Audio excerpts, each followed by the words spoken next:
Halo Sobat Entrepreneur, selamat datang kembali di channel YouTube saya. Pada kesempatan kali ini kita akan membuat video untuk membahas saham-saham apa aja yang bisa teman-teman perhatikan dalam 1 minggu ke depan. Namun sebelum kita sampai ke topik pembahasan, saya ingin ingatkan kembali kepada teman-teman semua, bagi teman-teman yang ingin bergabung bersama kita, trading bareng, belajar bareng, dan sharing bareng bersama Mirai Aset Sekuritas, teman-teman dapat klik link yang akan saya sertakan di deskripsi. Nanti ketika teman-teman klik link tersebut, teman-teman akan langsung berkomunikasi dengan saya. Saya akan pandu teman-teman dan saya akan jelaskan bagaimana caranya untuk membuka akun Mirai Aset Sekuritas. Untuk info lebih lanjut, teman-teman dapat klik link yang akan saya sertakan. Nanti kita akan bahas bagaimana caranya untuk membuka akun Mirai Aset Sekuritasnya, gitu. Oke. Nah, di sini seperti yang teman-teman perhatikan, kita akan membahas indeks komposit kita terlebih dahulu supaya teman-teman tahu langkah apa atau metode apa yang bisa teman-teman gunakan dalam entry ya, ketika teman-teman melihat saham-saham yang ingin teman-teman beli gitu. Jadi di perdagangan Jumat kemarin seperti yang teman-teman perhatikan, indeks kita ditutup melemah minus 1,87% di level harga 7168. Nah, di sini kalau teman-teman perhatikan, besar kemungkinannya indeks kita akan tetap mengalami sebuah perlemahan yang kemungkinan besar dia akan menuju demand level yang kita tandakan di sini, teman-teman. Jadi, besar kemungkinan indeks kita akan memasuki area demand level yang kita tandakan di sini.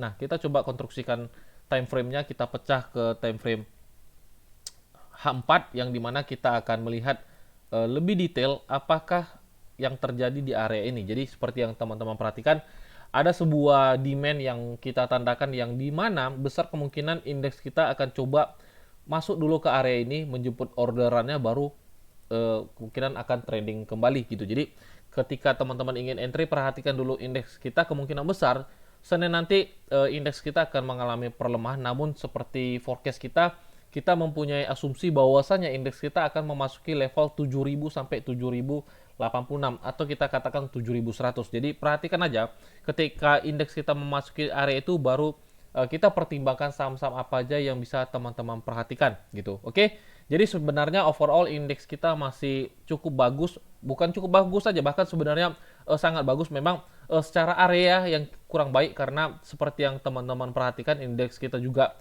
sudah mengalami kenaikan yang sangat impulsif atau sangat signifikan, dan juga dia berada di area resisten atau supply level yang benar-benar menjadi suatu area penting sebenarnya, teman-teman. Jadi kalau kita baca secara structure market, sebenarnya tidak ada yang perlu kita takutkan. Namun yang paling penting adalah bagaimana kita bisa melihat area bottoming index kita, dan kita bisa melihat saham-saham apa aja yang menarik untuk kita koleksi di dalam portofolio kita, teman-teman.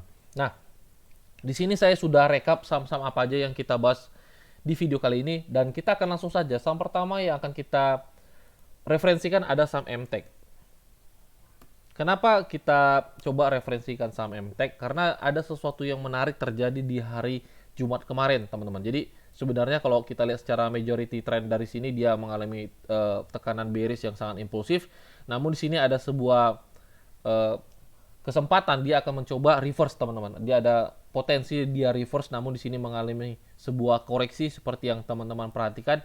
Namun di perdagangan Jumat kemarin dia mengalami penguatan plus 3,69%. Kalau teman-teman perhatikan juga dia mengalami namanya gap up, teman-teman. Nah, di sini teman-teman bisa manfaatkan, kemungkinan besar dia akan coba koreksi lagi, yang dimana ketika dia koreksi dia akan tutup coba gapnya. Nah, kalau teman-teman perhatikan di time frame H4, kita bisa katakan di sini merupakan area demand level kita. Jadi kalau seandainya teman-teman ingin entry di saham MTech ini, perhatikan area entry kita di 1760 sampai 1705. Untuk stop lossnya sendiri cukup di bawah 1705, teman-teman. Jadi teman-teman perhatikan aja di perdagangan Senin nanti, apabila dia mengalami correction atau mencoba tutup gapnya, teman-teman boleh entry di saham MTech ini, dan stop lossnya sendiri letak di 1695, teman-teman. Jadi stop lossnya sendiri hanya sebesar 3,7%, dan itu sangat bagus untuk risk to reward ratio kita. Dan kalau seandainya untuk TP kita lihat, teman-teman perhatikan, kita lihat dulu sebentar ya. Nah, di sini ada sebuah resisten, teman-teman. Di sini ada sebuah resisten, atau bisa katakan menjadi sebuah supply level. Jadi kalau seandainya teman-teman ingin TP, perhatikan area TP kita setidaknya ada di level harga 1900 sampai 1930. Jadi kalau seandainya teman-teman ingin entry di MTech, perhatikan area entry-nya itu ada di 1705 sampai 1760, teman-teman. Jadi kita mempunyai forecasting, dia akan mencoba retrace dulu, penetrate ke bawah, baru akan coba manfaatkan technical rebound-nya gitu. Oke. Itu untuk MTech. Selanjutnya kita lihat ada saham Pegas. Untuk Pegas sendiri masih menarik, teman-teman, karena di sini kita lihat secara majority trendnya juga dia sangat impulsif ke atas, dia sudah teman-teman perhatikan dia bullish. Nah, di sini kita akan coba bicara entry yang dimana teman-teman perhatikan dia memasuki area yang menarik untuk teman-teman perhatikan. Jadi kalau seandainya teman-teman ingin entry di saham Pegas sendiri, ini adalah suatu area yang bisa teman-teman pertimbangkan untuk koleksi saham Pegas ini sendiri gitu. Dan kalau teman-teman ketahui juga, kalau tidak salah Pegas ini belum merilis laporan keuangannya di kuartal 2. Jadi kita proyeksikan laporan keuangannya pasti bertumbuh juga. Jadi teman-teman perhatikan sebenarnya secara structure market atau candlestick-nya juga teman-teman bisa temukan bahwasanya saham ini sedang ada yang ditunggu gitu. Kemungkinan besar sih yang ditunggu adalah perilisan, yaitu laporan keuangannya, teman-teman. Jadi kalau seandainya teman-teman ingin entry di saham Pegas ini juga secara risk juga sangat terukur, teman-teman perhatikan stop loss-nya sendiri hanya di 17.55 di bawah demand levelnya. Dan untuk TP-nya teman-teman bisa letak langsung di area 2100, kita letak di sini. Jadi sebenarnya untuk Pegas sendiri secara majority trendnya teman-teman masih bisa hold karena secara momentum dia bullish, teman-teman. Sekarang kita coba bicara entry dan kita menemukan ada suatu level area yang bisa teman-teman manfaatkan untuk entry gitu. Jadi kalau seandainya teman-teman ingin koleksi Pegas, teman-teman perhatikan area entry-nya dan stop loss-nya juga sudah terlihat jelas di level harga 17.55 gitu. Oke. Itu untuk Pegas. Selanjutnya kita lihat saham LPPF. Saham ini cukup menarik, saya lihat yang dimana kita bisa manfaatkan potensi technical rebound-nya. Jadi di sini kalau teman-teman perhatikan memang secara tren dia udah bearish ya, teman-teman perhatikan di sini dia sudah mengalami tekanan bearish. Walaupun kalau kita lihat secara majority trendnya dari sini momentumnya dia masih bullish, teman-teman. Nah, di sini kalau teman-teman perhatikan juga dia sudah mendekati suatu area demand levelnya di sini, ya kan? Namun dia belum kesentuh. Nah, kita akan forecasting saham LPPF ini yang dimana teman-teman perhatikan dia tidak mengalami sebuah lower low baru, new low baru setelah di area ini, teman-teman. Nah, teman-teman perhatikan dia tidak membuat new low baru dari tanggal, kita lihat dari tanggal 26 Agustus dia tidak membuat new low baru, justru dia membentuk sebuah base atau akumulasi yang dimana di perdagangan Jumat kemarin dia telah break dengan candle yang sangat impulsif, teman-teman perhatikan. Namun memang secara tren ya, teman-teman perhatikan di sini dia secara tren juga masih mengalami sebuah correction, teman-teman perhatikan di sini. Kita coba tarik channelnya seperti ini. Nah, oke. Nah, teman-teman perhatikan di sini dia mengalami sebuah penurunan, namun ada yang menarik. Memang secara tren kita secara majority-nya kita memforecasting momentumnya itu bearish. Kita coba turunkan time frame-nya ke H4. Kita lihat di sini ada supply level sebenarnya, teman-teman. Di sini sebenarnya ada supply level yang telah dia break dan itu cukup menarik untuk structure market kedepannya saham LPPF ini sendiri gitu. Nah, di sini kita coba forecasting bahwasanya area demand level kita itu di 3960 sampai 4060. Namun sebenarnya di open market besok kalau seandainya teman-teman ingin coba entry LPPF ini, teman-teman bisa lakukan. Tapi kita judulnya ini spekulasi ya, teman-teman perhatikan. Kita coba manfaatkan momentumnya karena di sini cukup menarik, ada sebuah tekanan bullish yang menarik, teman-teman perhatikan dia konsolidasi. Nah, kita hapus dulu strukturnya, kita hapus dulu struktur marketnya.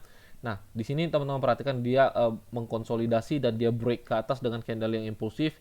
Dia mampu breakout dari supply levelnya nih, teman-teman perhatikan, dan kita buat stop lossnya sendiri cukup di bawah supply level sebelumnya. Jadi stop lossnya sendiri di level harga 3940 sebesar 4%, teman-teman perhatikan 3,9%. Dan untuk TP-nya teman-teman bisa letak di high-nya dulu, setidaknya di level harga 4.600 ini. Nah, kalau seandainya teman-teman ingin coba perhatikan manfaatkan technical rebound-nya, besar kemungkinan dia akan kejar 4.600, teman-teman. Jadi untuk LPPF sendiri secara risk to reward juga masih menarik, dan kalau seandainya dia masih coba penetrate ke bawah, teman-teman masih bisa manfaatkan justru risk to reward-nya masih jauh lebih terukur gitu. Dan stop loss-nya sendiri cukup di bawah 3950 atau close di level harga 3940 gitu. Oke, Itu untuk LPPF, teman-teman boleh perhatikan di beberapa perdagangan besok. Nah, selanjutnya ada saham Waskita. Ini adalah saham konstruksi yang dimana teman-teman perhatikan memang sebenarnya momentum konfirmasinya dia break 580, teman-teman perhatikan di sini. Nah, di sini teman-teman perhatikan dia secara momentum memang juga sudah cukup lama dia mengalami sebuah tekanan bearish di sini, teman-teman perhatikan. Secara majority dia bearish, di sini juga dia bearish, dan di sini dia melakukan namanya suatu konsolidasi, teman-teman. Nah, sebenarnya ketika saham membreak sebuah konsolidasi, saham ini akan trending, kemungkinan besarnya seperti itu. Dan setidaknya kalau teman-teman pegang saham ini secara medium term, setidaknya dia akan kejar high-nya di sini gitu. Nah, setidaknya dia akan kejar di area ini. Namun kita tidak coba berandai-andai dia akan kejar area supply levelnya itu. Nah, di sini kita coba lihat area entry-nya aja dulu. Di sini sebenarnya kalau teman-teman perhatikan memang kita sebuah konfirmasinya tuh ketika dia break di atas 585. Namun ada sesuatu yang menarik, teman-teman. Yang dimana sebenarnya kalau kita coba konstruksikan dari sini juga, sahamnya sudah mulai perlahan landing ke atas nih. Kalau teman-teman perhatikan secara channelnya, kalau kita buat seperti ini juga dia sudah sedikit mulai landing ke atas. Dan kita coba curi start terlebih dahulu. Kita coba curi start terlebih dahulu yang dimana seperti yang teman-teman mempelajari market cycle ya. Kalau seandainya flow money ini sudah terlalu tinggi di dalam suatu sektor, besar kemungkinan dia akan coba beralih dulu ke titik lebih rendah. Sama seperti air yang dimana akan mengalir dari titik tertinggi ke titik terendah. Dan kita lihat konstruksi salah satunya Waskita ada potensi untuk trending, teman-teman. Kalau kita perhatikan gitu. Nah, di sini kalau seandainya teman-teman ingin entry, teman-teman bisa lakukan. Kita coba ukur dulu risknya, teman-teman. Kita coba ukur dulu risknya. Sebenarnya untuk risknya sendiri memang kalau seandainya teman-teman ingin pegang swing jangka medium, dia ada sebesar kurang lebih 8,6% atau hampir 9%. Jadi kalau seandainya teman-teman ingin entry di saham Waskita ini, perhatikan ada stop loss yang teman-teman harus pertimbangkan, yaitu sekitar 9% gitu. Jadi sesuaikan dengan risk to reward ratio teman-teman. Dan kalau seandainya dia benar-benar break di atas 585 ini, teman-teman bisa perhatikan dia akan kejar area-area high-nya, teman-teman. Nah, di sini teman-teman perhatikan, kita lihat dulu. Setidaknya dia akan kejar 675 nih, teman-teman. Setidaknya dia akan kejar satu tuh di 675. Ya kan? Nah, kalau seandainya dia benar-benar mampu break, teman-teman. Kalau seandainya teman-teman ingin coba follow the trend ya, ini ada supply zone juga di area terdekatnya di sini. Nah, dia ada di level harga, kita katakan di level 800 saja sebelum disampai ke sana. Nah, setidaknya teman-teman perhatikan secara risk to reward ratio sebenarnya saham Waskita ini cukup menarik, teman-teman perhatikan gitu. Jadi untuk Waskita sendiri memang konfirmasinya di break 585, namun secara price action juga tidak salah ketika kita coba manfaatkan momentumnya terlebih dahulu gitu.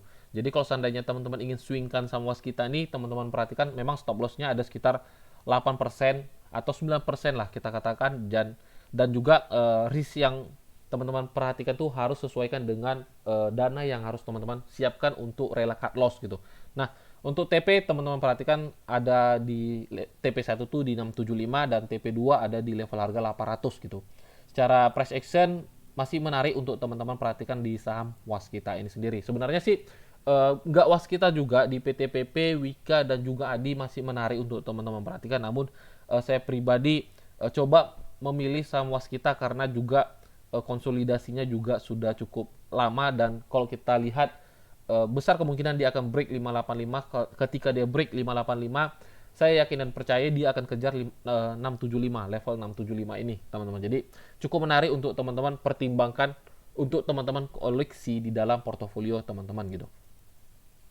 Selanjutnya ada saham ASLC. Kita coba cari saham penny stock ya. Kita coba cari saham penny stock, atau kalau bahasa awamnya itu saham gorengan, teman-teman. Sebenarnya sih bahasa baiknya itu sih penny stock atau saham-saham yang mempunyai market cap yang kecil, namun teman-teman perhatikan ini sering dikatakan saham gorengan gitu. Nah, kita akan langsung pembahasannya di sini. Saham ASLC sendiri memang secara momentum di sini teman-teman perhatikan dia mengalami sebuah tekanan bearish, namun di sini ada sebuah potensi dia akan reverse, teman-teman perhatikan. Nah, Di sini dia sedang berada dekat di area demand levelnya. Teman-teman perhatikan sini, kita coba pecah time frame ke H4. Di sini teman-teman perhatikan ada sebuah area yang menarik untuk bisa kita manfaatkan gitu. Nah, di sini kita coba tandakan, jadi area stop loss kita sendiri cukup di bawah 175 aja. Dan di sini kalau teman-teman perhatikan dia membuat sebuah secondary trend, dan kalau kita coba tarik channel trend line-nya dulu. Kita coba tarik channel trend line-nya dari high-nya ini. Nah, kita konstruksikan seperti ini. Sebentar ya. Kita lihat dulu dari daily.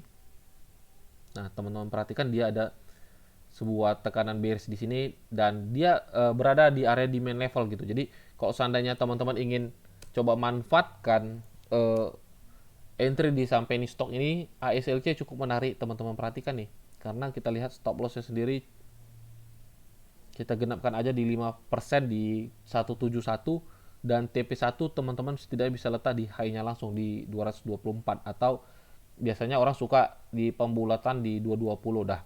Nah, kita buat seperti ini. Jadi untuk ASLC sendiri masih menarik karena secara risk to reward ratio menarik untuk kita pertimbangkan gitu. Dan di sini dia coba masih berada di area demand level, dan teman-teman masih bisa manfaatkan untuk coba koleksi saham ASLC ini di portofolio teman-teman gitu. Nah, selanjutnya saham terakhir yang akan kita bahas itu ada saham ASIO, teman-teman. Saham ini cukup menarik untuk teman-teman perhatikan. Kenapa?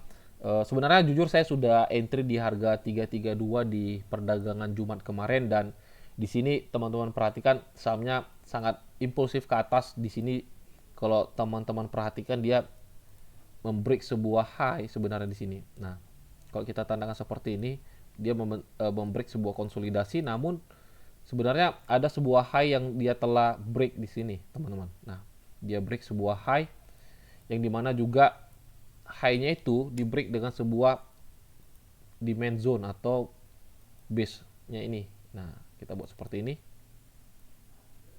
Jadi sebenarnya untuk saham ASIO ini masih menarik untuk teman-teman perhatikan nih. Jadi kalau seandainya teman-teman ingin entry di saham ASIO ini, ya teman-teman bisa lakukan. Sebentar kita buat seperti ini posisinya. Nah, untuk stop loss-nya sendiri kita lihat dulu. Untuk stop loss-nya sendiri kita buat seperti ini. Nah, untuk stop loss-nya sendiri kita letak cukup di level harga 318, di risk-nya itu sebesar 5,6%. Dan untuk TP-nya kita coba lihat secara harmonic resistance-nya dulu. Nah, teman-teman lihat kita akan coba ambil di 2618-nya, dan kita akan temukan di level harga 400, teman-teman. Jadi untuk TP kita itu ada di level 400 sebesar 19%. Jadi untuk ASIO sendiri sebenarnya secara price action masih menarik untuk teman-teman pertimbangkan entry gitu. Oke, mungkin ini aja saham-saham yang akan kita bahas di video kali ini. Jadi semoga saham-saham yang kita bahas di video kali ini menjadi suatu hal yang bermanfaat atau menjadi suatu referensi yang berguna untuk teman-teman semua gitu. Jadi sekali lagi saya ingin ingatkan kepada teman-teman semua, bagi teman-teman semua yang ingin bergabung bersama kita, trading bareng bersama Mirai Aset Sekuritas, atau belajar bareng, atau juga sharing bareng, teman-teman dapat klik link yang akan saya sertakan di deskripsi. Nanti ketika teman-teman klik link tersebut, teman-teman akan langsung berkomunikasi dengan saya. Saya akan pandu teman-teman bagaimana caranya untuk membuka akun Mirai Aset Sekuritas. Oke, sampai di sini aja videonya teman-teman. Sampai jumpa di video-video selanjutnya. Salam entrepreneur.